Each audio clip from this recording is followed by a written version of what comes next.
Welcome, students. So today is the last class for this relation and function, and we already completed this all the topics, and we just talk about some special functions, their properties, some operation on a function, and graph of this special functions. So today we will talk about some more special functions which you need in for further studies. So here's the first function, which is called even function. So even function, odd function, monotonic function, bounded function, this functions, about these functions and their natures we will talk about today. So here is the first function, that is even function. So let's start with this function with its definition. So what is the definition? A function is even when f of x is equals to f of minus x for all x present in the domain of the function. Right? So for an example, you can take that if we take this function f of x is equals to x square. Right? So what is f of minus x?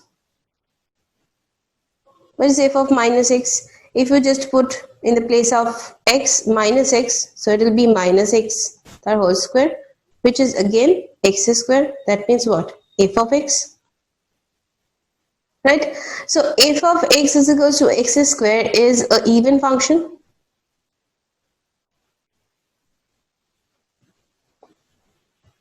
Okay, another written is there that in other words there is a symmetry about the y-axis, like a reflection. If you just draw the curve of fx is equals to x square, you will find that symmetry, that is the reflection about this y-axis. You will find like this type of graph, like that is same in the left hand side and in the right hand side of this y-axis. Right? So this type of function we will call even function. So let's take another examples, like f of x is equals to x to the power 4. Again, if we put f of minus x, so it will be minus x equal to the power 4, which is again x to the power 4, and which is f of x. Now, if you take f of x is equals to cos x, so what is f of minus x? Cos of minus x, which is again cos x.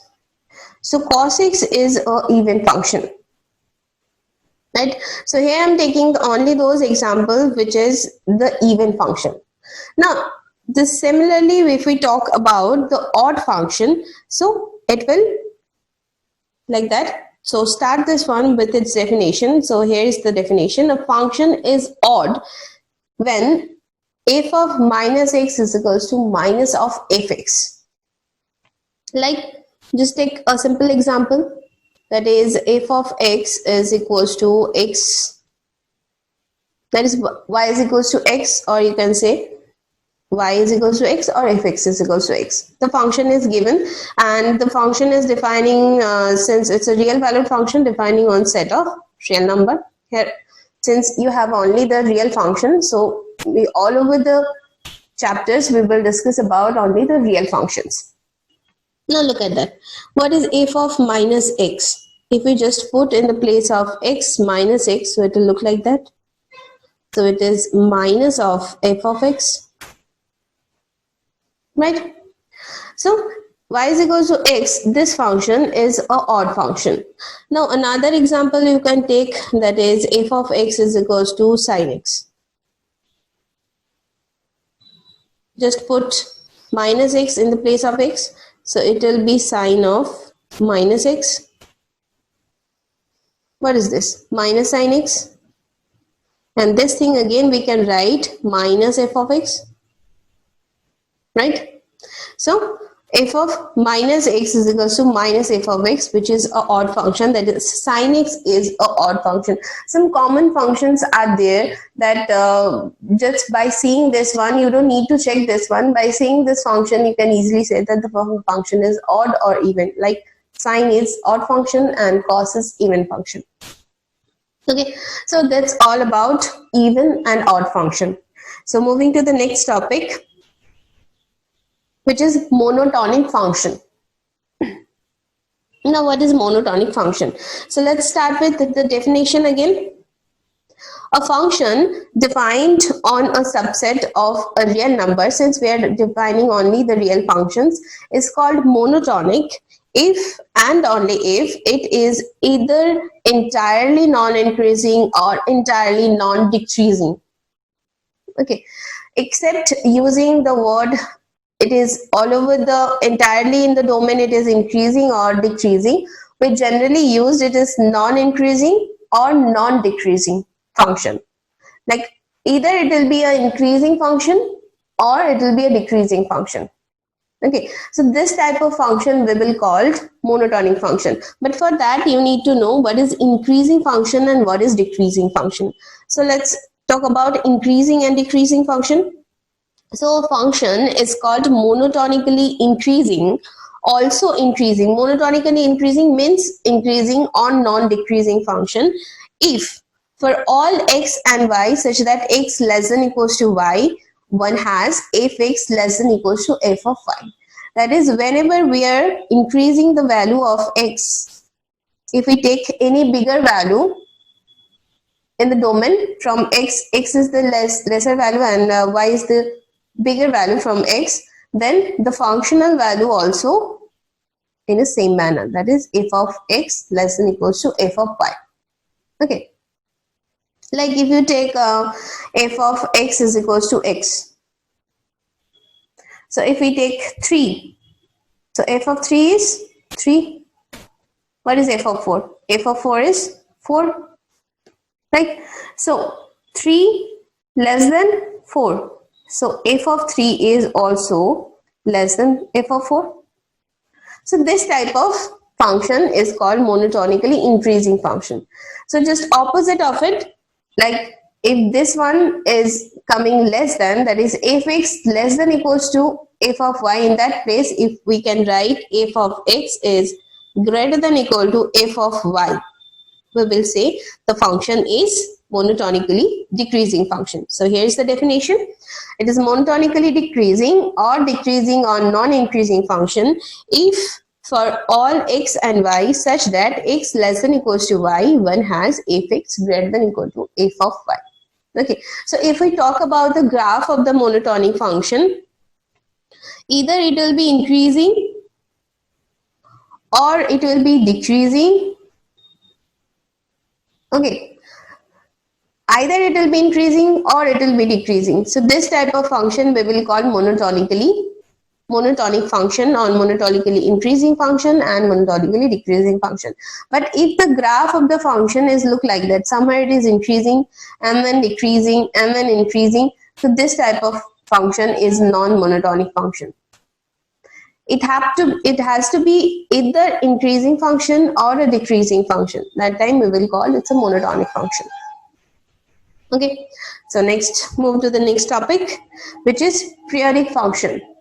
Now you all know the periodic function, since you know the trigonometric functions are there.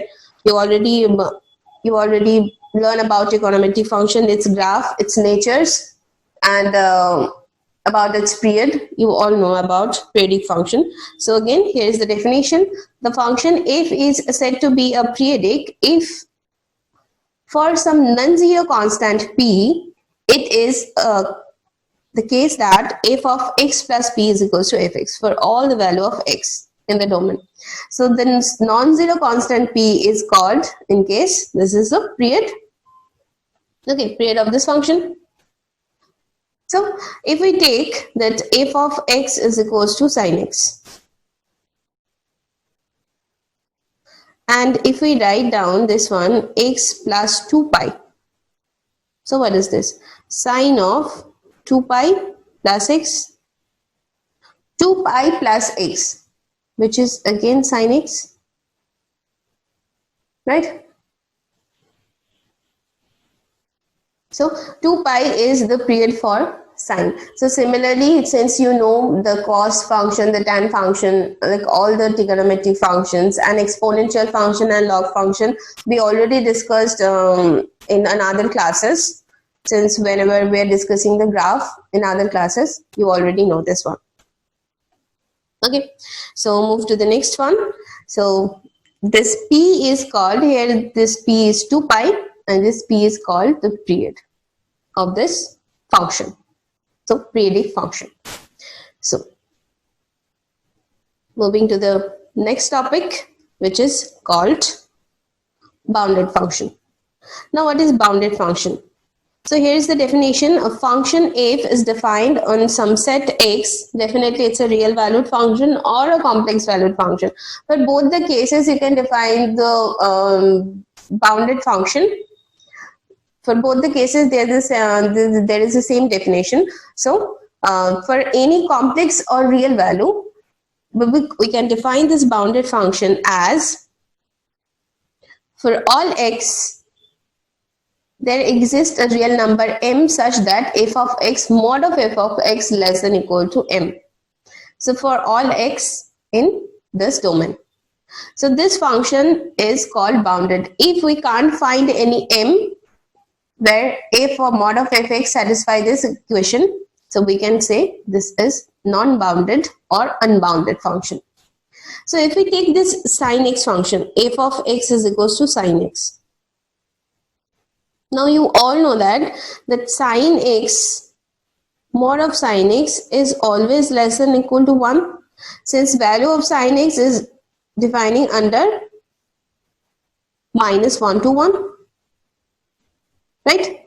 So we can find a m. M is what? 1. This is your m. So we can find a particular m such that the function is mod of the function is less than equal to m, where m is equals to 1 here. So sin x we can say it's a bounded function. If we can't find any m, we can say this is an unbounded function. Okay. Now a function is bounded below or bounded above. There are two categories for the bounded function. Maybe it is bounded below or bounded above. If f is a real valued function and if x less than equals to a for all x in x, then we can say the function is bounded from above by a. And if it is greater than equal to b, we can say it is bounded from where? From below by b. So a real valued function is bounded if and only if it is bounded below and bounded above. Here you can say this is bounded above also, bounded below also. That time we can say this function is a bounded function. But if we can find any function like that, f of x is just less than some quantity, but we can't find any lower bound for it, so we can say this is bounded above only. And if we find this lower bound only, we can't find any upper bound, we can say this is bounded below only. And if these two cases hold, that time we can say the function is bounded function. So this is all about some functions, some bounded functions, some increasing, decreasing functions, some periodic function. You need its properties for some more applications of mathematics. There we can use this concept of bounded, bounded below, bounded above, or periodic function, or some signum function, mod function that you already know, odd function, even function. You need these things for integration and differentiation also. Okay, so here is all about some types of functions, and if you need any problem, any queries are there, you're free to ask. Thank you.